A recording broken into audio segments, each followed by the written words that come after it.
Hello guys, मैं राजेश आपका अपने YouTube channel learning by doing में आपका स्वागत करता हूं। आप लोगों ने अभी तक हमारे चैनल सब्सक्राइब नहीं किया तो चैनल को सब्सक्राइब कर लीजिए और बेल आइकन को प्रेस कर दीजिए। तो चलिए अपने ऑडिट एमसीक्यू पार्ट 9 को हम स्टार्ट करते हैं, ज़्यादा टाइम ना वेस्ट करते हुए। आप लोगों ने अभी तक हमें फॉलो नहीं किया तो आप हमें ट्विटर पे फॉलो कर लीजिए और हमारे साथ वहाँ पे भी जुड़ सकते हैं। चैनल को सब्सक्राइब कर लीजिए और टेलीग्राम ग्रुप को भी आप ज्वाइन कर लीजिए। अगर आपके पास में कोई सजेशन या कोई फीडबैक है या फिर कोई ऑडिट के रिगार्डिंग आपको कोई डाउट है तो आप हमें जीमेल के माध्यम से हमें सेंड कर सकते हैं। हम उसको आपका जल्द से जल्द जो आपका डाउट है उसे सॉल्व करने की कोशिश करेंगे।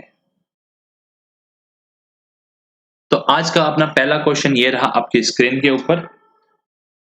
All inventory units held by the audit entity and that should have been recorded have been recognized in the financial statement. The assertion involved is, तो इन सब चीजों में जो assertion involve की जाती है इन्वेंट्री की, तो वो कौन सी assertion होती है, तो आपको ये वाला बताना है। इसमें ऑप्शन नंबर ए दिया गया एग्जिस्टेंस, ऑप्शन नंबर बी दिया गया कंप्लीटनेस, ऑप्शन नंबर सी दिया गया है राइट्स और valuation, rights and obligation, option number D है वैल्यूएशन।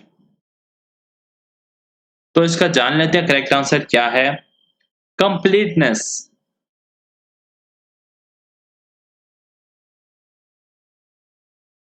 जितने भी इन्वेंट्री है वो क्या हमने सही से कंप्लीटली रिकॉर्ड करी है या नहीं करी है।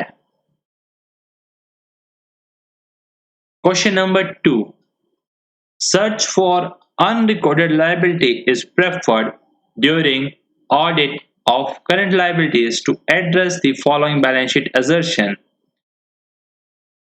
Option number A valuation, option number B rights and obligation, option number C existence, option number D completeness.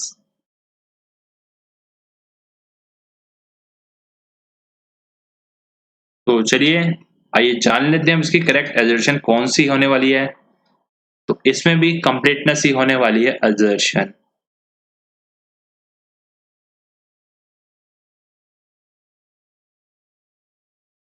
Question number 3.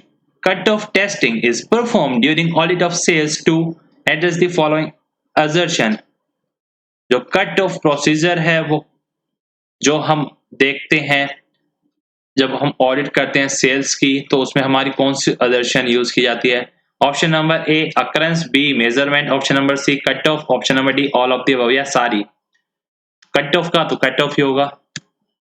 Option question number 4, obtaining trade receivers aging report and analyzing and identification of doubtful debt is performed during audit of accounts receivables balances to address the following balance sheet assertion.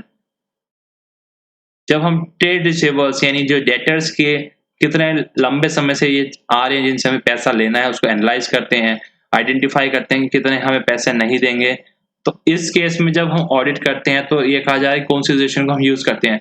Valuation, option number B rights और obligation, option number C existence, option number D completeness. भाई जानते इसका correct answer क्या होगा। Valuation की उनकी valuation लगाते हैं हम। Question number 5, observing inventory being counted and personally performing test count to verify counts is performed during audit of inventory balances to address the following balance sheet assertion.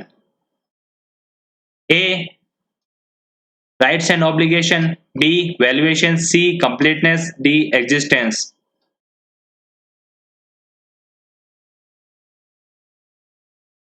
Correct answer है existence. कि क्या सही में वो inventory exist भी कर रही है वहां पे, यानी कि वहां पे सही में रखी भी गई है, वो इन्वेंट्री मौजूद है या नहीं है। Question number 6, which assertion is common among the statement of profit and loss and balance sheet captions? कौन सी स्टेट assertions कॉमन है जो हम प्रॉफिट एंड लॉस की स्टेटमेंट में भी देखते हैं, यूज करते हैं, और बैलेंस शीट में भी हम इसे यूज करते हैं। Option number A existence, B valuation, C completeness, D measurement. तो इसका करेक्ट आंसर है मेजरमेंट। assertion को हम यूज करते हैं जो कि कॉमन है दोनों में ही मेजर करने के लिए। Wages paid to worker would qualify as, जो वेजेस पेड कर रहे हैं वर्कर को वो क्या होगा? रेवेन्यू एक्सपेंडिचर होगा, कैपिटल एक्सपेंडिचर होगा, या रेवेन्यू और capital expenditure depending upon fact and circumstances. कि रेवेन्यू भी हो सकता है और कैपिटल भी, वो डिपेंड करता है कि जो उस टाइम पे फैक्ट्स और सर्कमस्टांसेस है। और या फिर D, none of the above. तो इसका करेक्ट आंसर होगा ऑप्शन नंबर सी।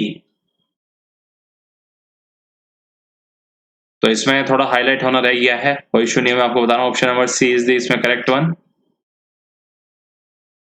क्योंकि अगर हम किसी टाइम पे अगर मशीनरी को जब इंस्टॉल कर रहे हैं तो उस टाइम पे अगर हम वेज पे कर रहे हैं तो वो होगा हमारा कैपिटल एक्सपेंडिचर, और अगर हम नॉर्मल जो डेली रूटीन में वेजेस पे कर रहे हैं वर्कर को तो वो होगा हमारा revenue expenditure. Question number 8, during the course of audit of intangible assets expenditure incurred during following phases not capitalised. जब हम ऑडिट करते हैं इंटेंजिबल एसेट की तो जो एक्सपेंडिचर इनकर किया जाता है कौन सी स्टेज होती है जहां पे उसको कैपिटलाइज नहीं करते हैं? डेवलपमेंट फेज में, रिसर्च फेज में, या फिर कोई भी नहीं, और या फिर दोनों फेजेस में? रिसर्च फेज में जब हम जो खर्चा करते हैं तो हम उसको कैपिटलाइज नहीं करते हैं। Question number 9, direct confirmation procedure are performed during audit of account receivables, मतलब डेटर्स का बैलेंस जो कंफर्मेशन होता है उसमें डायरेक्ट कंफर्मेशन प्रोसीजर का to address the following balance sheet assertion, तो उसमें हम कौन सी बैलेंस शीट की जो असर्शन है वो यूज करते हैं?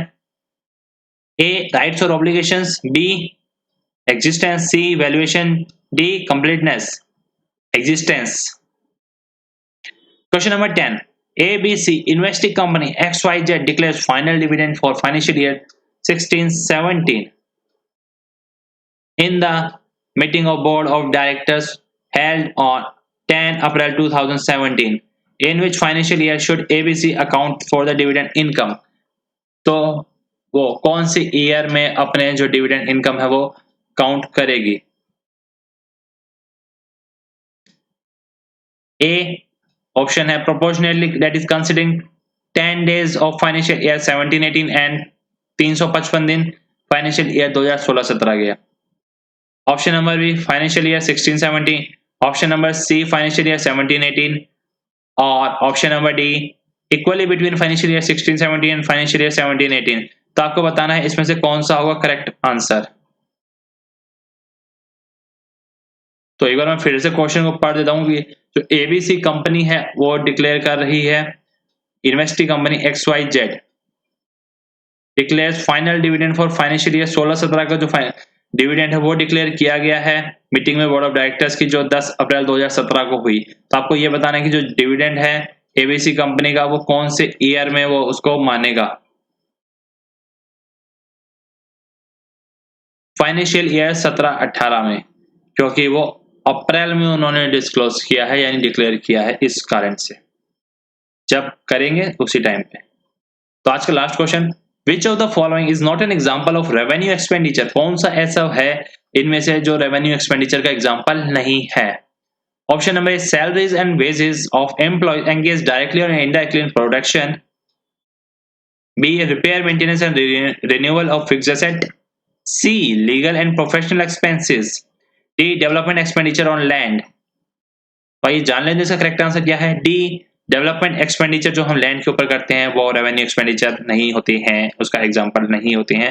तो ये थे आज की क्लास के लिए काफी कुछ एमसीक्यू ऑडिट के। आप लोगों ने अभी तक हमें फॉलो नहीं किया तो आप हमें ट्विटर पे फॉलो कर लीजिए, चैनल को सब्सक्राइब कर लीजिए और टेलीग्राम ग्रुप को ज्वाइन कर लीजिए। अगर आपके पास में कोई सजेशन या कोई फीडबैक है जो आप हमें देना चाहते हैं, या फिर आपके पास में ऑडिट का कोई स्पेसिफिक डाउट है या किसी कंसेप्ट में आपको कोई दिक्कत आ रही है, फेस करनी पड़ रही है, कुछ समझ में नहीं आ रहा है, तो आप हमें जीमेल के माध्यम से हमसे पूछ सकते हैं। तो आज के लिए इतना ही, तो थैंक यू गाइस।